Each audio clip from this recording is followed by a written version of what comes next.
उत्तराखंड से फटी हुई जीन्स को लेकर शुरू हुआ विवाद थमने का नाम नहीं ले रहा। मध्य प्रदेश की संस्कृति मंत्री उषा ठाकुर ने भी फटी जीन्स पहनने को लेकर बयान दे दिया। उन्होंने कहा कि फटी हुई जीन्स पहनना दरिद्रता की निशानी है।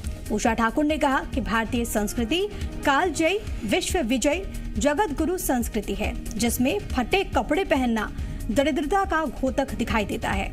यह दरिद्रता की निशानी है। मेरी दादी नानी कहती थी कि जो कपड़ा फट जाए उसे तुरंत त्याग दो। भारतीय संस्कृति में फटा कपड़ा पहनना निषेध है, इसलिए जो भी संस्कृति और परंपरा को मानते हैं वो फटा कपड़ा नहीं पहनते। क्या मेरी दादी नानी ने तो कभी जरा सा भी कपड़ा फटा तो कहा बेटा अब इसको त्याग दो, ये फट गया है, ये दरिद्रता का द्योतक दिखाई दे रहा है। दरिद्रता की निशानी है फटा कपड़ा पहनना।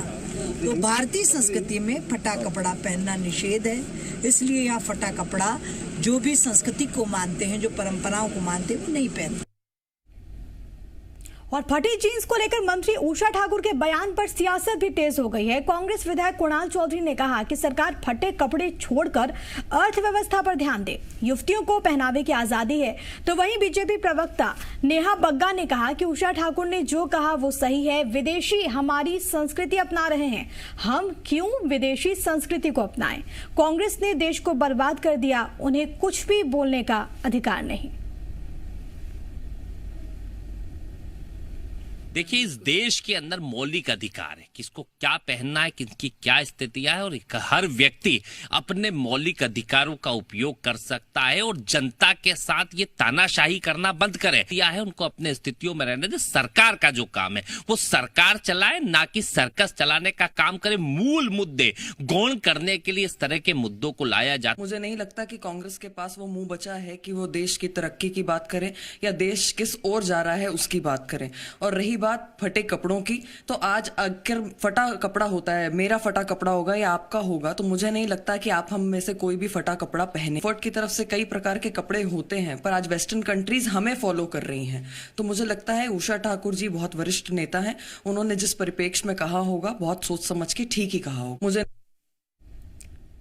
कांग्रेस पार्टी की पूर्व विधायक कुसुम मेहदले के केन बेतवा लिंक परियोजना को लेकर उठाए गए सवाल पर सियासत तेज हो गई है। कुसुम मेहदले के बयान पर कांग्रेस समर्थन में आ गई है। कांग्रेस प्रवक्ता जेपी धनोपिया ने कहा कि केन बेतवा लिंक परियोजना में एमपी के हितों का ध्यान नहीं रखा गया है। कांग्रेस का आरोप है कि यूपी के सीएम के दबाव में एमओयू साइन किया गया। तो वहीं कांग्रेस के आरोपों पर बीजेपी के मुख्य प्रवक्ता दीपक विजयवर्गीय ने पलटवार किया। विजयवर्गीय ने कहा कि कांग्रेस के पास मुद्दे नहीं हैं, जनता ने उन्हें घर बिठा दिया है और इसलिए कांग्रेस मेहदले जी के सहारे अपने आप को जिंदा रखने में जुटी है। कुसुम मेहदले जी ने ये बात सवाल उठाई कि पन्ना के साथ अन्याय हुआ है, पन्ना टाइगर, पन्ना रिजर्व, सभी जगह पर अन्याय होगा और वहाँ पानी की कमी होगी, दिक्कत होगी।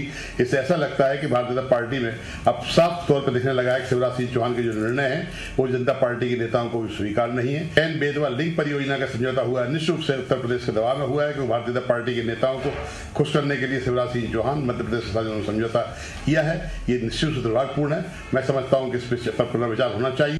जब किसी बड़ी योजना को लाया जाता है, किसी बड़ी परियोजना को इम्प्लीमेंट किया जाता है, तो हो सकता है कि एक सीमित अर्थ में कहीं पर किसी को कुछ प्रभाव पड़ रहा हो, लेकिन किसी भी परियोजना को एक समग्र दृष्टि से देखने की ज़रूरत होती है। और समग्र दृष्टि में मध्य प्रदेश और उत्तर प्रदेश के लाखों लोगों को इससे फ़ायदा होने वाला है। लिहाजा सभी को सारा सकारात्मक नज़रिए से इसका स्वागत करना चाहिए।